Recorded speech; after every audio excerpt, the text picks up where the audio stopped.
Eh bien bonjour, bonsoir, j'espère que vous allez bien, c'est Flo, et aujourd'hui on se retrouve pour parler des spoilers du chapitre 224 de Blue Lock. Avant que cette vidéo ne commence, je vous le rappelle, si vous voulez me soutenir sur les prochaines vidéos, n'oubliez pas de vous abonner à la chaîne, on rush les 900 abonnés. Du coup c'est parti, ce chapitre s'intitule en anglais An Easy Job, soit un travail facile, ça sera quelque chose comme ça en français. Alors voici le résumé, le cerveau de classe mondiale de Snuffy domine le champ de bataille. Quelle stratégie gagnante Isagi a-t-il inventé en y réfléchissant, en y pensant? Suite du chapitre précédent, du coup, le jeu reprend avec le lancer des Bursts. Drago passe le ballon à Lorenzo, avec Kaiser qui va le marquer, et tandis que Snuffy observe le terrain, Reichi passe devant lui pour le marquer. Nous avons un petit flashback à ce moment-là, du moment où Isagi a demandé à Reichi « Es-tu prêt à mourir ?» Reichi disant « Hein ?» Isagi lui répétant « S'il te plaît Reichi, il va alors marquer Snuffy. » C'est un duel. Reichi va dire une marque d'homme à homme, facile à dire pour toi, j'ai fait déjà toutes sortes de choses. Isagi lui dit je sais, donc ce que je veux que tu fasses n'est pas un marquage habituel, je veux un marquage avec un rayon de 2 mètres ou moins, limité à un demi-cercle. Reichi va lui dire un prolongement. Isagi lui dit reste dans un demi-cercle de 180 degrés, à moins de 2 mètres devant Snuffy. Si la balle entre là, tu pourras la couper, en tout cas couper la trajectoire d'une passe, mais la chose la plus importante pour toi ici est de ne pas obtenir la balle. Écoute Reichi, quoi que tu fasses, ne quitte pas ce demi-cercle, c'est un plan basé sur ton endurance, ta persévérance et tes compétences en duel.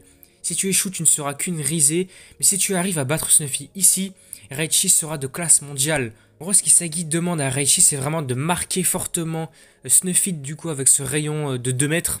Comme il va le répéter, peux-tu mourir et devenir un pion Reichi? Nous revenons sur le terrain, Reichi marque Snuffy. Reichi va leur dire mode protracteur, je sais pas vraiment ce que ça veut dire, mais Snuffy va lui dire tu es persistant. Reichi va dire quelle précision si vite, à droite, tu n'iras nulle part, je n'essaie pas d'attraper le ballon, j'essaie juste d'être sur ton chemin. Snuffy essaya de passer Reichi mais va échouer. Snuffy va dire oh tu as un super noyau. Reichi lui dit faisons-le, la défense des étalons, Isagi, oui c'est bien, c'est génial Reichi. Tu fais du bon boulot pour ne pas te faire passer. En restant à la vue de Snuffy, tu peux éliminer sans condition toute passe ou idée sur son itinéraire. À partir d'une myriade d'options, je ne peux pas prédire l'avenir.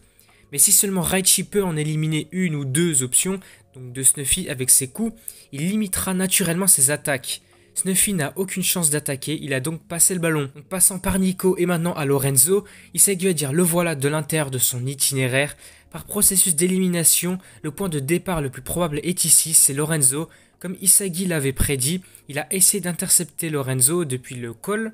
Reichi ensuite va dire bien joué Isagi.